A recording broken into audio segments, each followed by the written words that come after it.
प्रिय मित्रों, आज हम लोग कक्षा 12 फिजिक्स यानी भौतिक विज्ञान से मॉडल पेपर सेकंड के बहुविकल्पीय प्रश्नों को पढ़ेंगे। इसलिए हमने क्वेश्चन का नाम भी सेकंड ही यहाँ दे दिया है।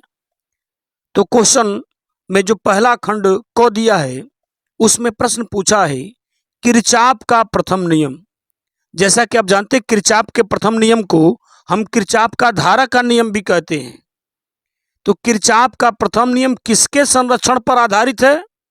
तो विकल्प आपको 4 दे दिए गए कि ऊर्जा के संरक्षण पर, संवेग के संरक्षण पर, आवेश के संरक्षण पर और द्रव्यमान के संरक्षण पर। तो किरचॉफ का जो प्रथम नियम होता है वह आवेश के संरक्षण पर आधारित है।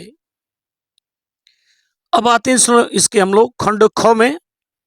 यदि गतिमान कण का संवेग p है तब पदार्थ तरंगों की तरंगदैर्ध्य होगी। पूछा है तरंगदैर्ध्य कितनी होगी।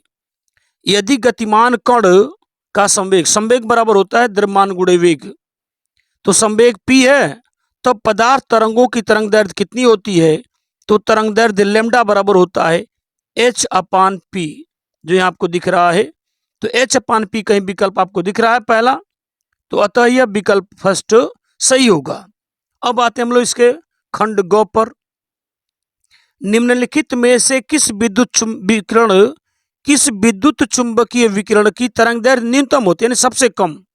इन चारों में किस विद्युत चुंबकीय विकिरण की तरंगदैर्ध्य सबसे कम है? तो विकल्प हम देंगे गामा किरण की। यानी गामा किरण की जो तरंगदैर्ध्य होती है वह सबसे कम होती है। जितने भी विद्युत चुंबकीय तरंगे हैं उनमें सबसे कम किसकी तरंगदैर्ध्य होती है? तो गामा किरणों की होती है। अब आते हम लोग खंड घ पर। घ में लिखा है कि वैद्युत क्षेत्र की तीव्रता का मात्रक, यानी वैद्युत क्षेत्र की तीव्रता का मात्रक क्या है? तो वैद्युत क्षेत्र की तीव्रता का जो मात्रक, इन 4 विकल्पों में से कौन सा सही है? तो वैद्युत क्षेत्र की तीव्रता का मात्रक न्यूटन प्रति कूलाम होता है। हालांकि वैद्युत क्षेत्र की तीव्रता के कई मात्रक होते हैं, लेकिन यहाँ जो 4 विकल्प दिया है उनमें से कौन सा सही है? तो वैद्युत क्षेत्र की तीव्रता का मात्रक न्यूटन प्रति कूलाम होगा। यह विकल्प सेकंड सही होगा। अब आते हम लोग खंड अंगों पर। अंगों में क्या लिखा है? 5 कूलाम यानी 5 कूलाम आवेश के 2 बराबर तथा विपरीत आवेशों के बीच की दूरी 3.0 सेंटीमीटर है। इसका वैद्युत द्विध्रुव आघूर्ण क्या होगा? तो ध्यान से हमारी बात को सुनिएगा। यहां जब बता रहा है कि 5 कूलाम आवेश के 2 बराबर, देखिएगा 5 कूलाम आवेश है तो 5 कूलाम आवेश यहां भी है और इस बिंदु पर भी, मान लीजिए बिंदु ए है और यह बिंदु बी है। दोनों बिंदुओं पर 5 कूलाम के आवेश हैं। 2 बराबर कहाँ है? तो 5 कूलाम आवेश के 2 बराबर बता दिया। ये भी 5 है, ये भी 5 है। तथा विपरीत आवेश, विपरीत क्या होता है? मान लीजिए एक प्लस को दे दिया और एक माइनस दे दिया, तो विपरीत आवेशों के बीच 3.0 सेंटीमीटर की दूरी है। दूरी भी आपको बता दिया।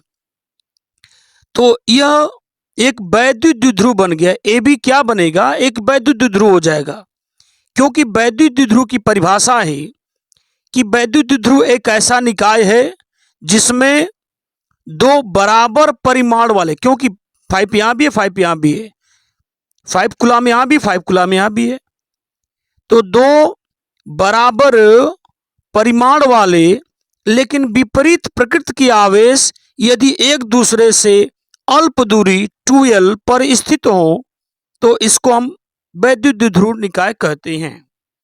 अब यह वैद्युत द्विध्रुव बन गया। अब देखिएगा वैद्युत द्विध्रुव का आघूर्ण पूछा हमसे, तो वैद्युत द्विध्रुव का आघूर्ण P बराबर होता है इन दोनों आवेशों में से कोई एक आवेश। इन दोनों आवेशों में से, चूंकि दोनों आवेश बराबर बताया है, तो इन दोनों आवेशों में से कोई एक आवेश और गुणे इन दोनों आवेशों की बीच की दूरी।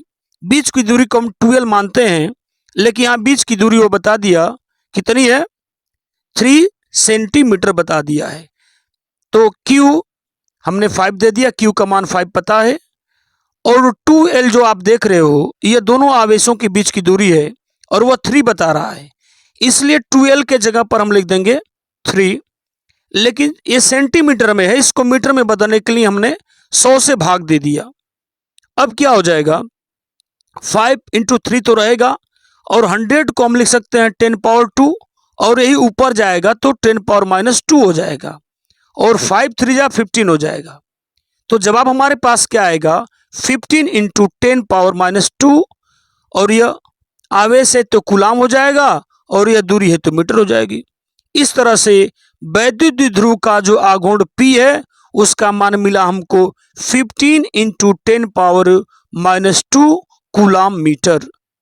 तो उम्मीद करते हैं ये प्रश्न आपको समझ में आ रहा होगा।